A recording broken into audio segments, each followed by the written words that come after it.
बिस्मिल्लाहिर्रहमानिर्रहीम। अस्सलाम वालेकुम क्लास। हम नॉन पैरामीट्रिक टेस्ट जो थे इसको हम डिस्कस कर रहे थे और इसके अंदर हमने दो टेस्ट जो थे वो पहले हमने डिस्कस किए। आपके पास था Wilcoxon signed rank test for single population और एक हमने डिस्कस किया Wilcoxon signed rank test for paired observation. आज हम चलते हैं थर्ड के अंदर। ये आपके कोर्स आउटलाइन के अंदर ये टेस्ट आपका जो है वो शामिल है, the man Whitney U test. आपका टेस्ट है, नॉन पैरामीट्रिक टेस्ट है, एक टाइप है नॉन पैरामीट्रिक टेस्ट की, the man Whitney U test. अब याद रखें कि मैन वेटने यू टेस्ट जो है ये भी एक नॉन पैरामीट्रिक टेस्ट है। नॉन पैरामीट्रिक टेस्ट हमारे क्या होते थे, मैं हर लेक्चर में आपको बताता हूं कि अगर हमारे पॉपुलेशन में जो नॉर्मेलिटी की अजम्पशन है या सेम वेरिएंसेस की अजम्पशन है या इंडिपेंडेंसी की अजम्पशन है, अगर हम इन अजम्पशंस को जो है वो खत्म कर देते हैं या हमारे स्टेटमेंट के अंदर इन अजम्पशंस को वो कंसीडर नहीं करता, तो फिर जो हमारे टेस्ट होते हैं वो हमारे क्या कहलाते हैं, नॉन पैरामीट्रिक टेस्ट कहलाते हैं। आपने पीछे जितनी भी न्यूमेरिकल एग्जांपल्स की या जितने भी टेस्ट में आपने वैल्यूज देखी, सब के अंदर आपने देखा कि टेस्ट के अंदर वो डिफाइन करता था कि हमारे टेस्ट जो हैं उसके अंदर कहीं पर भी नॉर्मेलिटी की अजम्पशन जो थी वो एग्जिस्ट नहीं। अब मैन वेटने यू टेस्ट क्या है? वो कहता है कि Mann Whitney U test is a non parametric alternative to the student's two sample t test. अगर आपको याद हो, आपने जब दो पॉपुलेशन मीन्स के डिफरेंस को आपने टेस्ट किया था, जब आपके पास सैंपल साइज जो था वो स्मॉल होता था, तो वहां पर आप एक टेस्ट यूज करते थे जिसको आप टी टेस्ट का नाम देते थे और उसी टी टेस्ट को मैंने नाम दिया था स्टूडेंट्स टी टेस्ट का, या आप उसको कहते थे द स्टूडेंट्स टी डिस्ट्रीब्यूशन। वही टी टेस्ट आपकी स्टूडेंट्स टी डिस्ट्रीब्यूशन भी कहता है। वो कहता है कि मैन वेटने यू टेस्ट जो है ये एक नॉन पैरामीट्रिक टेस्ट है और ये अल्टरनेट है किसका, स्टूडेंट्स टी टेस्ट का, टू सैंपल टी टेस्ट का। और स्टूडेंट्स टी डिस्ट्रीब्यूशन के अंदर या स्टूडेंट्स टी टेस्ट के अंदर हम क्या कहते थे कि हमारी जो रैंडम सैंपलिंग है वो नॉर्मल पॉपुलेशन से और उनके वेरिएंसेस जो हैं वो क्या हैं, इक्वल है। अब टी टेस्ट जब भी आपने किया, जब आप डिफरेंस बिटवीन टू मीन्स आप कर रहे थे, अगर आप उन लेक्चर्स को अगर आप देखें, उन क्वेश्चंस को अगर आप देखें, तो हर क्वेश्चन के अंदर वो कहता था कि आपकी पॉपुलेशन जो है वो नॉर्मल है और आपके वेरिएंसेस जो हैं वो सेम है, इक्वल है, आइडेंटिकल है। सेम का वर्ड यूज करता था, इक्वल का वर्ड यूज करता था, आइडेंटिकल का वर्ड जो था वो क्या करता था, यूज करता। अब जाहिर बात है कि जब हम इन कंडीशंस को खत्म कर देते कि हमने टू सैंपल टेस्ट हमने अप्लाई करना है, टू सैंपल टेस्ट अप्लाई करना है, लेकिन हमारी अब जो रैंडम सैंपलिंग है वो नॉर्मल नहीं है, नॉर्मल की कंडीशन उसने नहीं दी, नॉर्मल की अजम्पशन उसने हमें स्टेटमेंट में नहीं बताई और ना ही वो उसने स्टेटमेंट दी है कि हमारे वेरिएंसेस जो है वो इक्वल है।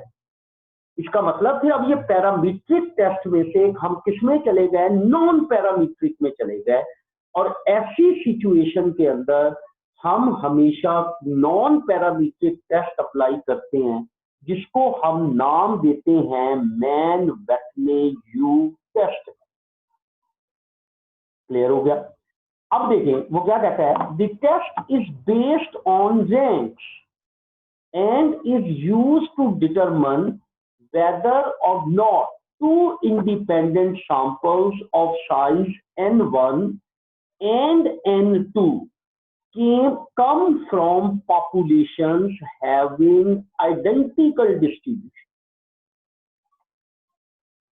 अब याद हो मैंने आपको वहां पे एक बात बताया था कि जब भी नॉन पैरामीट्रिक टेस्ट में हम सिंपल एक कंडीशन लगाते हैं कि हमारी डिस्ट्रीब्यूशन क्या होनी चाहिए, कंटिन्यूअस होनी चाहिए। अब वो कहता है कि मैन वेटने यू टेस्ट जो है ये भी आपका बेस करता है किसके ऊपर, रैंक्स के ऊपर। इसके अंदर भी हमने रैंकिंग करनी है। जैसे प्रीवियस हम विल्कोक्सन-साइंड रैंक टेस्ट किया था, उसमें आपने देखा था हमारे पास जो भी डाटा दिया जाता था हम सबसे पहले उसकी रैंकिंग करते थे। इसके अंदर भी वो कहता है कि आपने ये भी टेस्ट बेस करता है किसके ऊपर, रैंक्स के ऊपर।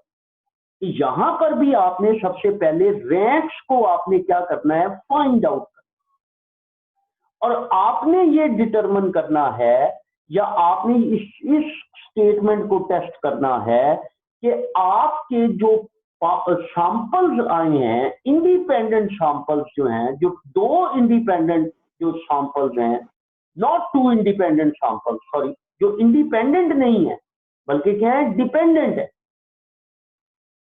जिसमें फर्स्ट का N1 है, दूसरा N2 है। वो कहता है कि ये दोनों सैंपल्स जो हैं वो एक ही डिस्ट्रीब्यूशन को क्या कर रहे हैं, रिप्रेजेंट कर, आइडेंटिकल डिस्ट्रीब्यूशन। आइडेंटिकल का मतलब सेम डिस्ट्रीब्यूशन, एक ही डिस्ट्रीब्यूशन। आइडेंटिकल का मतलब क्या होता है, सेम। कि हमने जो दो सैंपल लिए हैं जो इंडिपेंडेंट नहीं है, जो हमने पॉपुलेशंस में से लिए हैं, वो दोनों के दोनों आइडेंटिकल डिस्ट्रीब्यूशंस को क्या कर रहे हैं, रिप्रेजेंट कर रहे हैं। अब इस चीज को हमने क्या करना है, डिटरमिन करना। इस चीज को हमने क्या करना है, डिटरमिन करना।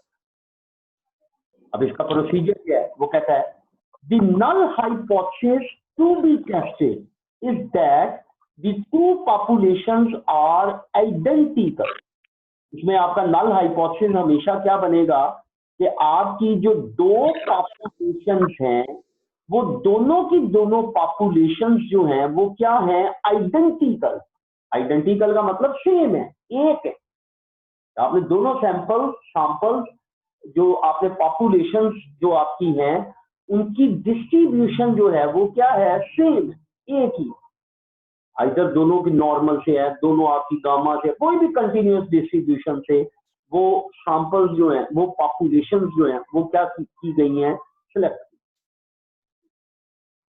अब वो कहता है to carry out the test we arrange all the N+N1 plus N2 observations of the combined sample in order of increasing magnitude।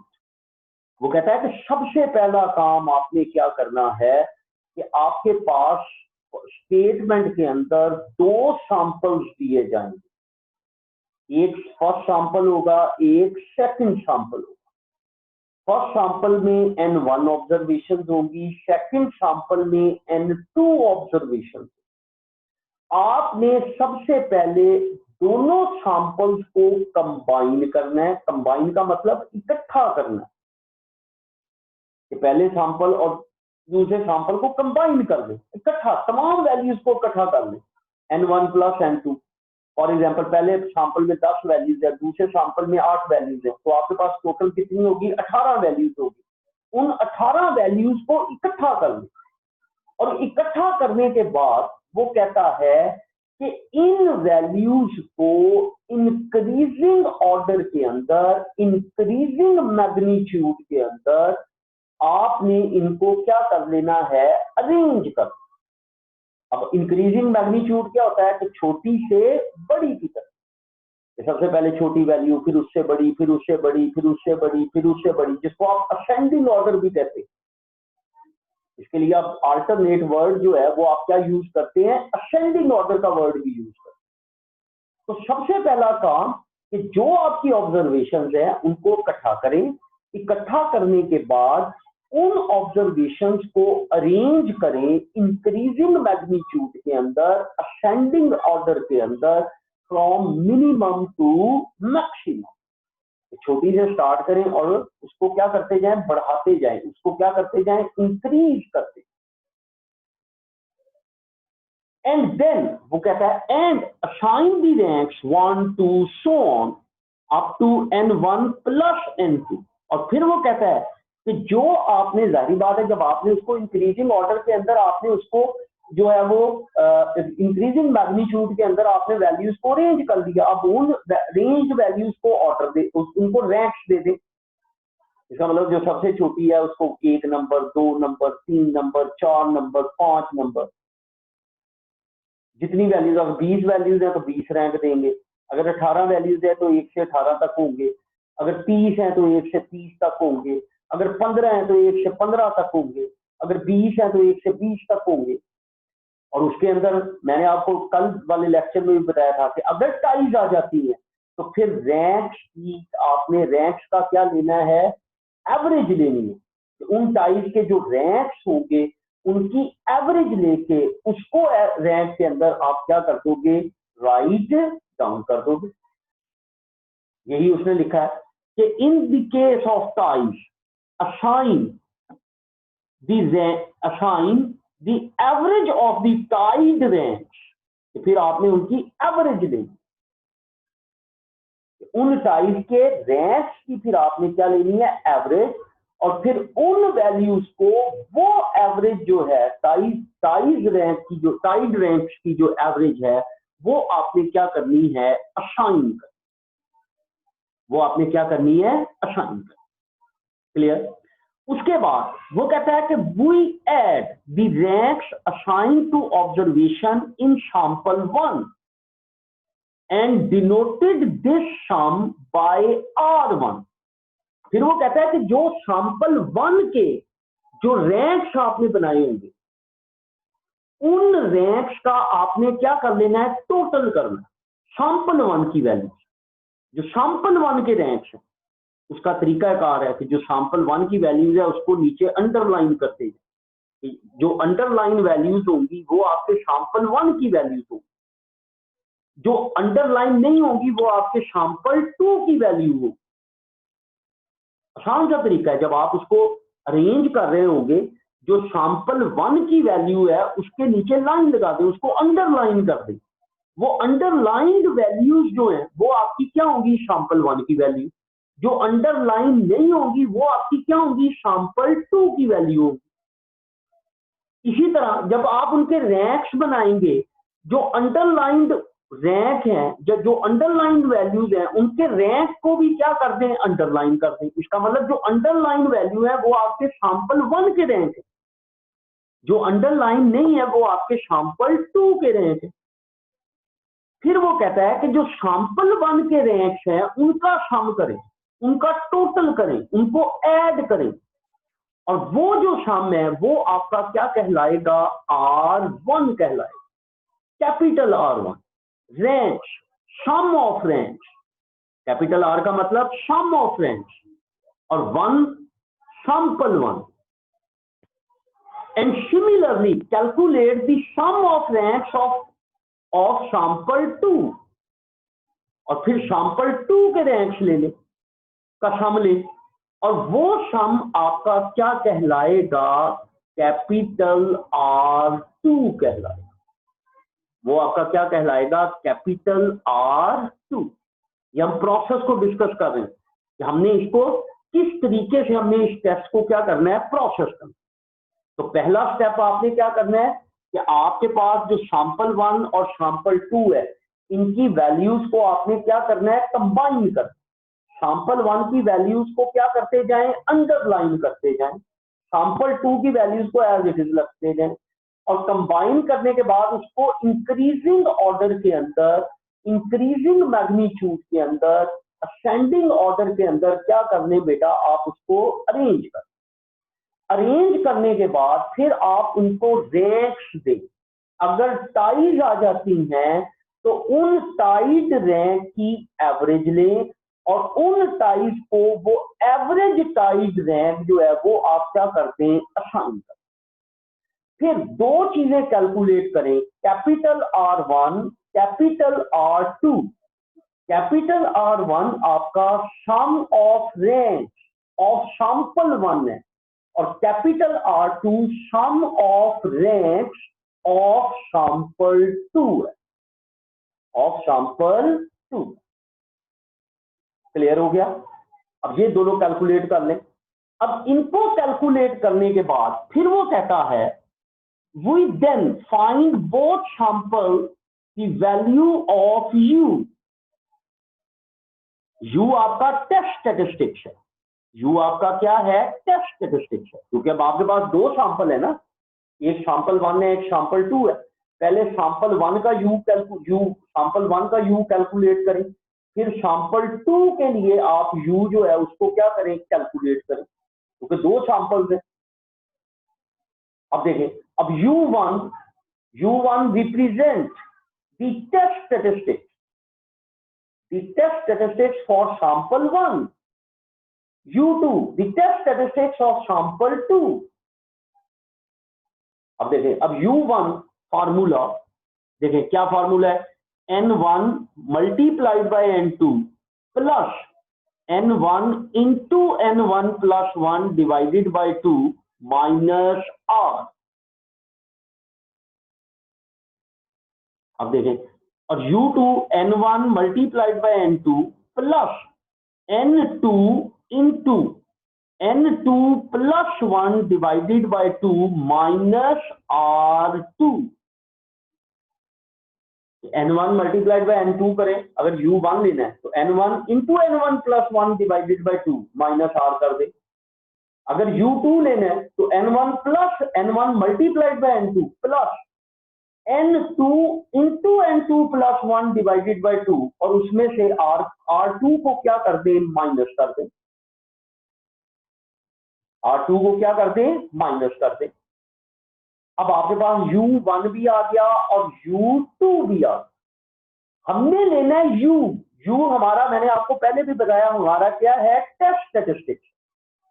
U हमारा क्या है? Test statistics.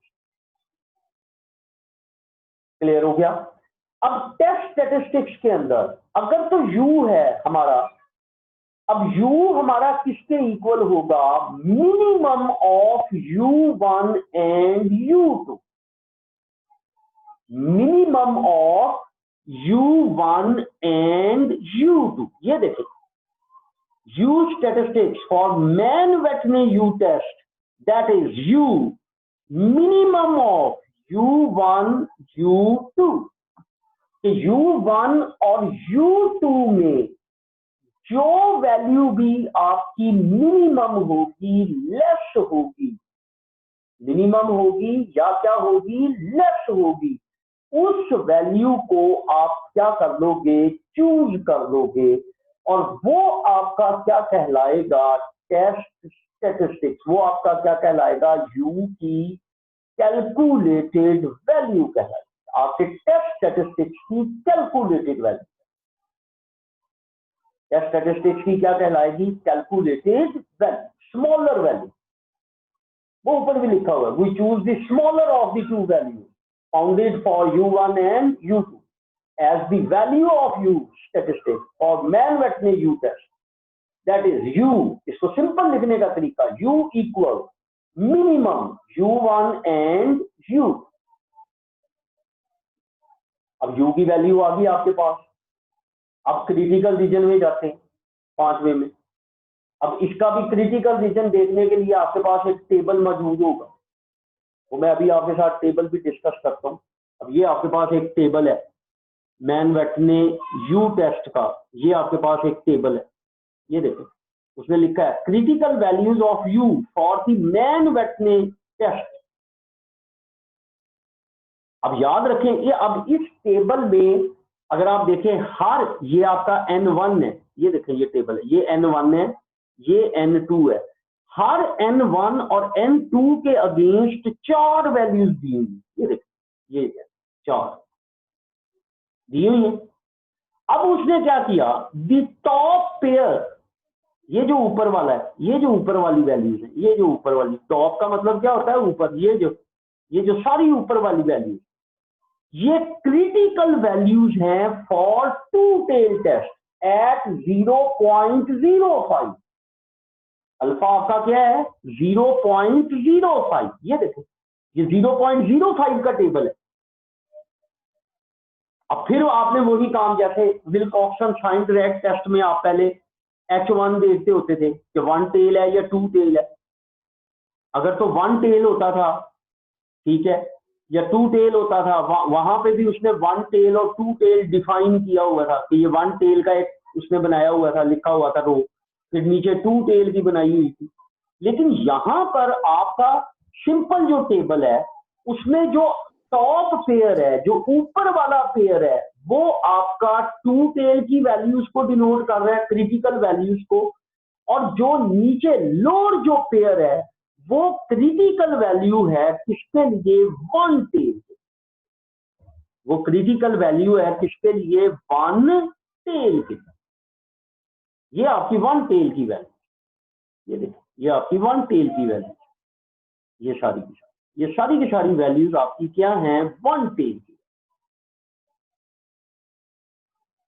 क्लियर होगा? तो 2 tail upper most value, 1 tail lower most value, ये सारे table में अगर आप देखेंगे हर N1 और N2 के अगेंस्ट आपके पास 4 वैल्यूज दी गई। जो ऊपर वाली वैल्यू है ये 2 टेल के लिए, नीचे वाली वैल्यू 1 टेल। क्लियर हो गया? तो अकॉर्डिंग टू क्रिटिकल रीजन फिर आपने देखना है कि नल हाइपोथेसिस कि अगर आपका U is either less than smaller value और ग्रेटर देन लार्जर वैल्यू, क्योंकि अब आपके पास ये 2 वैल्यूज है ना, ये 0 से 16, वो कहता है कि अगर 0 से छोटी हो जाए या 16 से बड़ी हो जाए, 1 से छोटी हो जाए 19 से बड़ी हो जाए, 2 से छोटी हो जाए 22 से बड़ी हो जाए, कि अगर इस रेंज से वैल्यू आपकी बाहर चली जाए आइदर लेस और ग्रेटर, चाहे वो लेस में हो या ग्रेटर में हो, तो आपने H0 को रिजेक्ट करना, ये आपका क्रिटिकल रीजन है। और अगर इस रेंज के अंदर आए कि 0 से 16 तक वैल्यू आए U की, जो कैलकुलेटेड वैल्यू है, चौथे स्टेप की वैल्यू है, तो फिर आपने H0 को क्या करना है एक्सेप्ट करना। फिर आपने H0 को क्या करना है बेटे एक्सेप्ट करना। क्लियर हो गया? तो अगर ये वैल्यू बड़ी होगी तो फिर आपने इसको रिजेक्ट करना है, और अगर ये बड़ी होगी तो फिर आपने इसको क्या करना है, सॉरी, अगर ये इस रेंज से बाहर जाएगी आइदर लेस और ग्रेटर, तो फिर आपने इसको रिजेक्ट करना। और अगर इस रेंज के अंदर होगी 1 और 16 के इन बिटवीन होगी, तो फिर आपने H0 को क्या करना है एक्सेप्ट करना। क्लियर हो गया जी? अब देखें, अब वो ये भी कहता है कि सम टाइम्स आपके पास, जैसे विल्कॉक्सन रैंक टेस्ट में मैंने आपसे कहा था कि अगर आपका n बड़ा हो जाता है, लार्ज हो जाता है, जैसे n आपका 25 या उससे ग्रेटर हो जाता था, तो आपका Wilcoxon sign rank test convert हो जाता था किसके अंदर, नॉर्मल डिस्ट्रीब्यूशन, इसके अंदर कन्वर्ट हो जाता था नॉर्मल डिस्ट्रीब्यूशन। अब यहां पर भी वही है कि अगर वो कहता है कि अगर N1 और N2 बोथ ग्रेटर देन 8, अगर आपका N1 और N2 8 से बड़ा हो जाता है, क्यों 8 की बात की है, क्योंकि हमारे पास टेबल में N1 की वैल्यूज भी 8 तक हैं, N2 की वैल्यूज भी 8 तक। अगर ये 8 से बढ़ जाए, जैसे N1 8 है, N2 आपका 10 हो गया, या N1 आपका 10 है, N2 आपका 6 है, अब एक वैल्यू तो आपकी बढ़ गई। अब आप इस टेबल से क्रिटिकल वैल्यू को फाइंड नहीं कर सकते। तो वो कहता है कि अगर N1 N2 अगर 8 से बढ़ जाए, ग्रेटर हो जाए, तो फिर जो U स्टैटिस्टिक्स है वो अप्रोक्सीमेट नॉर्मली डिस्ट्रीब्यूटेड होगा। वो फिर क्या किसमें कन्वर्ट हो जाएगा, नॉर्मल डिस्ट्रीब्यूशन में कन्वर्ट। अगर आपका N1 N2 8 से बढ़ गया तो फिर अंडरस्टूड है कि आपका जो मैन वेटनेस यू टेस्ट है वो किसमें कन्वर्ट हो जाएगा, नॉर्मल डिस्ट्रीब्यूशन में कन्वर्ट हो जाएगा। तो फिर आप उसके ऊपर जेड टेस्ट जो है वो क्या करोगे, अप्लाई करोगे, और वो जेड टेस्ट का फिर फॉर्मूला क्या बनेगा कि z u minus mu u divided by sigma u. जैसे वो आप x bar minus mu divided by sigma x bar लिखते थे, अब फॉर्मूला आपका जेड का क्या बनेगा, फिर वही आप जो जेड टेस्ट अप्लाई करते थे, जैसे सिंगल मीन में आपने अप्लाई किया या डिफरेंस बिटवीन टू मीन्स में अप्लाई किया, वैसे ही same on the same procedure फिर आप जेड स्टेटिस्टिक्स जो है उसको आप क्या करोगे, यूज करोगे। अगर आपका N1 और N2 8 से क्या हो जाएगा, बड़ा हो जाएगा। अब यू तो अभी आपने, मैंने ऊपर हमने प्रोसीजर में पढ़ा है कि minimum of U1 and U2। अब एक म्यू यू और एक सिग्मा यू, अब म्यू यू किसके इक्वल है, उसने सिंपल फॉर्मूला डिफाइन किया कि म्यू यू किसके इक्वल है, N1 N2 डिवाइडेड बाय 2। ये sample size of first sample and second sample, product of N1 multiply and N2, N1 multiplied by N2 divided by 2, कि दोनों sample size को multiply करो, 2 से डिवाइड कर दो, तो वो उसका क्या आ जाएगा, म्यू आ जाएगा, पॉपुलेशन मीन आ जाएगा, एवरेज आ जाएगा। और जबकि स्टैंडर्ड डेविएशन का फॉर्मूला उसने क्या दिया, under root of N1 multiplied by N2 into N1 plus N2 mine plus 1। दोबारा बोल रहा हूं, N1 multiplied by N2 into N1 plus N2 plus 1 divided by 12, और उसको आप डिवाइड किससे कर दोगे, 12 से डिवाइड कर, और इसका अंडर रूट ले लोगे, तो ये आपका क्या बन जाएगा, सिग्मा यू बन जाएगा। ये आपका क्या बन जाएगा, सिग्मा यू। अब आपका टेस्ट स्टैटिस्टिक्स क्या बना, z u minus mu u divided by sigma u. अब क्रिटिकल रीजन वही, जेड मॉडुलस इज ग्रेटर और इक्वल जेड अल्फा बाय 2, या z is greater than z alpha, या z is less than minus z alpha. याद हो, Z test के अंदर जो हम लगाते होते उसी तरीके से फिर फिगर आपकी ड्रॉ करेगी। अगर तो z की वैल्यू क्रिटिकल रीजन में फॉल करेगी तो H0 को रिजेक्ट करेंगे, अगर वो फॉल करेगी एक्सेप्टेंस रीजन में तो आप H0 को क्या करेंगे, एक्सेप्ट, आप H0 को क्या करेंगे, एक्सेप्ट करेंगे।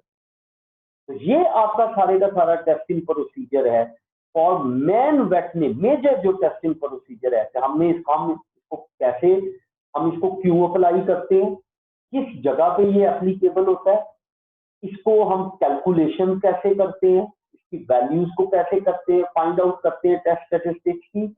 फिर हमने इसमें पढ़ा कि हम इसको नॉर्मल अप्रोक्सीमेशन के अंदर किस तरीके से जो है वो क्या करते हैं, कन्वर्ट।